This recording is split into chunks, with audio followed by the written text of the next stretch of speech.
have the Senate raises alarm over terrorist invasion.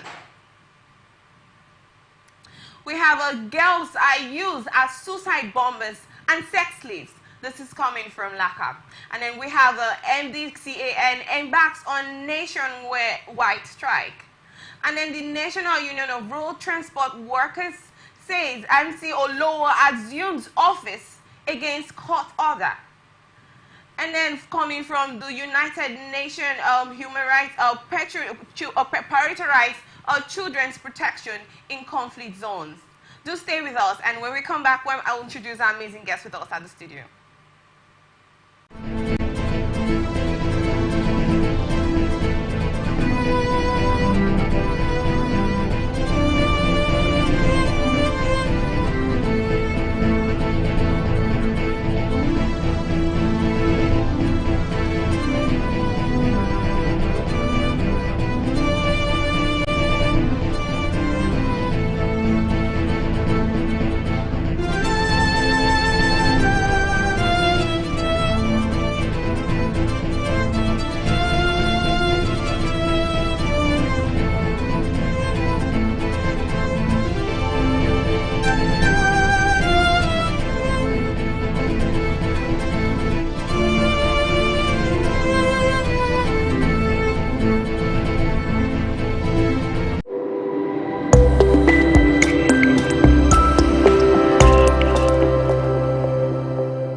From the lines across the ocean to the land beyond the mountains, through the Sahara, we bring all the sport news, live analysis, expert discussions on trending stories. So catch all the updates on the happenings around the globe. Stay focused on the fact today, only on ATN.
From the lines across the ocean to the land beyond the mountains, through the Sahara, we bring all the sport news, live analysis, expert discussions on trending stories in politics, business, socio-economic, sports, and documentaries. So catch all the updates on the happenings around the globe. Stay focused on the fact today, only on ATN.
expert discussions on trending stories in politics, business, socio-economic, sports, and documentaries. So catch all the updates on the happenings around the globe. Stay focused on the fact today, only on ATN.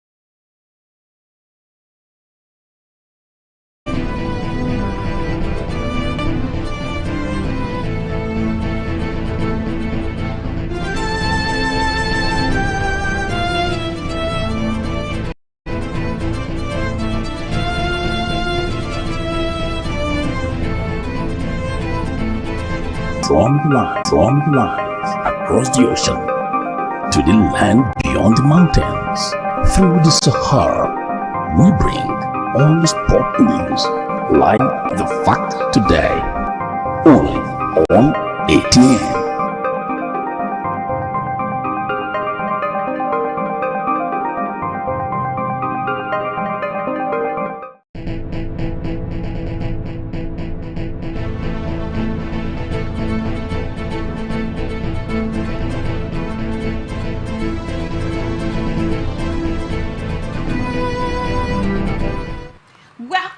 And thank you for joining us. And like I said, we have amazing guests with us here. Than the institutions, and that is wrong. It's not good for our democracy. And so, if that has happened, it means that he was abusing his office. So it is good that he should be removed. Okay. We need strong institutions in this country for our democracy to work. Thank you about your thoughts on that. But according to the allegations, they said that he had series of misconduct, and it has been brought to the notice of the Senate several times, and then he decided not to take a step, like change it. Do you think that there was a reason why several times there has been a sitting over the same issue, and then he decided not to change his way? Do you think that there was a reason for that attitude over the CCC chairman's? Do you think that there was a reason why he decided to keep on with that same attitude? It's the same thing we've been saying. He maybe, I just say maybe he thought he's a sacred cow. Maybe he has been conducting himself with such impunity because he had the impression that nothing will happen to him, or that nobody will do anything about his flagrant abuse of his office. But the Senate have been very courageous.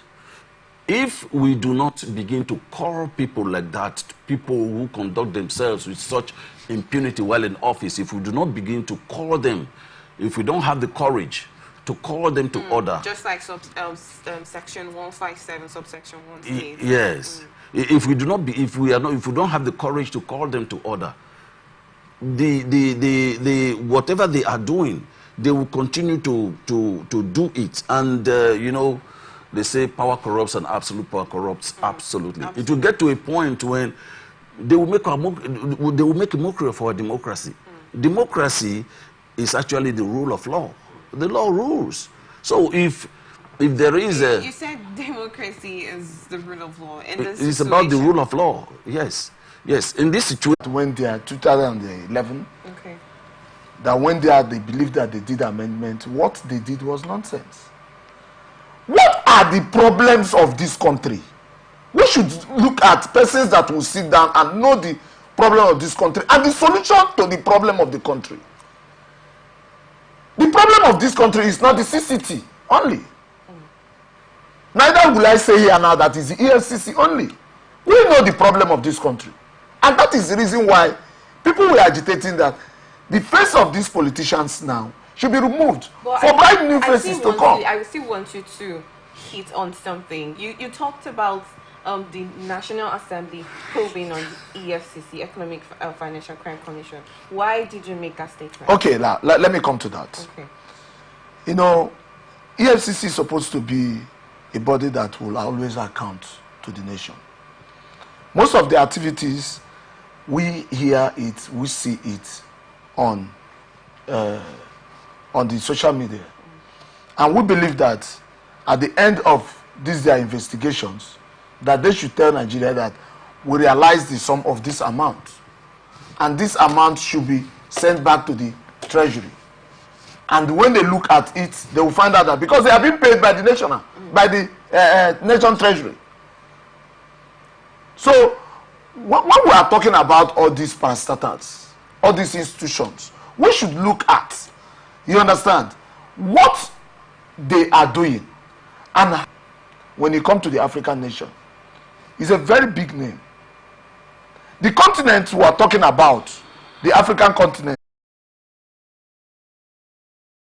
oil, Nigeria has cocoa, Nigeria has palm oil, that is kernel. Nigeria has everything. Nigeria is a rich country when we talk about food. But why are we at the place we are? Because we have not found out the problem of the country and looking at the solution. The problem of Nigeria is not the CCT. So they should not be thinking that I will stand to praise them, that they have done well by removing the CCT chairman. Yes, I can be against them. But they should look at the problem of Nigeria. Because we will not. I'm talking about the problem of Nigeria. The Senate has raised the alarm that terrorists from Mali and Burkina Faso, known as Lakurawa, have invaded Kebbi, Sokoto, and Kaduna, other states in the northwest and Niger in the north central. The upper chamber has directed the military to work with the communities and other security agencies while urging the federal government to send an assessment team to the affected areas to eliminate the extent of damages and to determine the immediate relief needs of the affected families. The Senate observed 1 minute silence in honor of the deceased community members killed in the wake of the terrorist incursion. Resolutions of the Senate on Monday were sequel to a motion titled Urgent Need for the Federal Government to Strategize Measures to Stop the Infiltration of a Group of Violent Terrorists known as Lakurawa from entrenching themselves into some northwestern parts of Sokoto and Kebbi states. The resolution was sponsored by former Senate leader Senator Yahaya Abdullahi of the PDP and from Kebbi North, and co-sponsored by Senators Adamu Aliero of the Kebbi Central and Gaba Musa Madioki of the Kebbi North. In his presentation, Senator Abdullahi said that the Senate are aware that a group of terrorists from neighboring Burkina Faso and Mali, known as Lakurawa, has infiltrated the country through the Nigerian-Niger border at Ilala, Tangaza and Silame local government areas of Sokoto, and are from there attacking communities in Oju and Arewa local government areas in Kebbi states. Recall that this violent gangs of terrorists had raided and disposed these communities prior to the large-scale invasion of Mera, a village in Oji local government area, on November the 8th, 2024, killing more than 20 people and fleeing with their livestock, amounting to hundreds of millions of naira. In his contribution, Deputy President of the Senate, Senator Baru Jibri of the AP Kano North, said that the invasion of the terrorists is a new dimension that the Senate must help nip in the bud. On his part, Former governor of Sokoto State, Senator Aminu Tambuwal of the PDP Sokoto South, who explained that this was not the first time this group is invading Nigeria. He said that in 2018, as governor of Sokoto State, they invaded where he had to cry to the federal government for intervention, and security agencies came to the rescue of the states. Senator Aleru said these terrorists are well armed with highly sophisticated weapons. This is a very serious matter on national security. They control the whole of northern Mali and now attacking Kebbi, Sokoto, Kaduna, Niger and other states. We have to take actions on how to tame these terrorists. He said that the Senate should revisit past resolutions on terrorism and send to the presidency for immediate action. Quickly, I would love to get your thoughts, Honorable, on this issue of insecurity. We've been going back and forth about it, and it's affecting the country as it stands. But for the North, it's a thing of concern. We've had cases where some of them have fled away from their homes and are now refugees in some IDP camps. I don't know, what is your thoughts about this? Okay, firstly, I want to send my condolences to the families that lost their people in that in this attack. Yes, terrorist attack is the executive executes the law. So there is, we know too well that Nigeria, as it stands, is a country that has so many borders. The work of our military is supposed to be for them to be at the borders. Not staying in state boundaries. Most of our militaries take themselves to these terrorists that has entered to our country now from Mali is supposed to be attacked by our military. The presidency is supposed to unleash who have arms. So me, I'm of the opinion that the presidency should release our army, our security agencies, for them to go and fight for our country. Okay, thank you very much on your thoughts about that. Well, I would love to hear from you, Mr. Samuel. Thank you very much. I have to appreciate my colleague. He's very passionate about the issues, and I like that. You see, when we look at issues like this, we'll get down to the very root of it. And let's be frank about this. This Senate, this particular Senate that is doing some of these things, I will not say that they are at their best, but I will say that they swap whatever, and then now we are saying this. See, let me to the point that this kind of thing is happening. See, let me tell you, it is supposed to be like something that is running on autopilot, and I'll tell you and I'll explain that. Terrorists are in. The military should have a standing order. What happened? There is a report. People are coming into the country. Immediately, the military will step in, will do something. If they are supposed to get maybe any form of approval or a resolution at the Senate to support what the military is supposed to do, has been compromised. Let me tell you, the Senate too, the National Assembly is an institution. It's a democratic institution. And if let's say the hierarchy of the Senate or the National Assembly is not doing their work, and they will have to things that they know they can handle, they will have to go and do paddy, so to say, I'm sorry about that, with the president, and not being bold enough to take initiatives that will foster growth, development of the country, and nip in the bud. I'm surprised that the senator that was reporting talked about nipping it in the bud. This is no longer being nipped in the bud. It has happened already.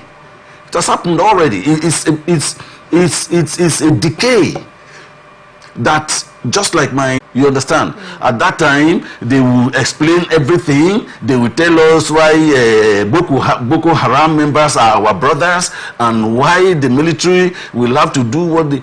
Come on, do you know that today we have military men, Nigerian military, standing with farmers, women who are in their farms working? The military will stand, hold gun and stand. That... I mean, come on. That is not done anywhere in this world. There's something I want to say. There's something I want to say. You see, when Goodluck Jonathan was the president, they complained that Goodluck Jonathan was a woman. He was not able to fight Boko Haram. That immediately Buhari enters, that he will just eliminate Boko Haram. They give us 3 months. Do you?